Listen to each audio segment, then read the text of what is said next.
Għandha tiġi kkunsidrata il-proposta li titħallas il-kontribuzzjoni tas-Sigurtà Nazzjonali ta' dawk il-foster carers illi jagħmlu l-għażla li jifqu jaħdmu biex ikunu f'pożizzjoni li joffru appoġġ lit-tfal li jkunu ġew fdati lilhom. Kliem id-Deputat Nazzjonalista David Aġus meta kien qed jitkellem f'dibattitu fil-Parlament dwar il-familja u solidarjetà soċjali.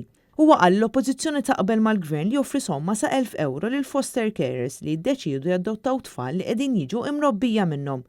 Aġus kellem ukoll dwar il-każ ta' tifla ta' 7 snin li tinsab taħt foster care li marret għand l-om bioloġika tagħha mill-Eritrea u għal xi raġuni jew oħra ma rritornatx lura d-dar. Inkwetant il-fatt li din il-minorenni ħarġet minn Malta passaport fals. Sissa għaddew numru ta' ġimgħat u l-foster parents tagħha għadhom ma jafux sar minnha din it-tifla. David Aġus saqsa għaliex ma saret ebda sqarrija mill-korp tal-Pulizija u kif se jkun aċċertat li xi ħaġa bħal din ma terġax tirrepeti ruħha.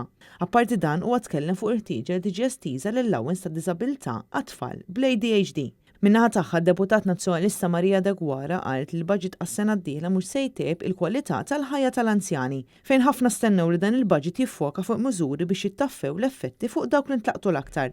Hija fakret kif iż-żieda tal-għoli tal-ħajja ma tħares il quddiem imma hija miżura retroattiva u għalhekk l-anzjani se jibqgħu bagħtu mir-realtà ta' prezzijiet dejjem jolew. Min-naħa l-oħra d-Deputat Nazzjonalista Ivan Bartolo qal li dan hu baġit viżjoni fil-qasir dwar is-settur soċjali u l-pensjonanti. Ivan Bartolo semma l-prezzijiet għoljin tal-mediċini u qal li diskussjoni biex pensjonanti jgħixu ħajja diċenti ilha għaddejja snin, iżda ftit kien hemm soluzzjonijiet.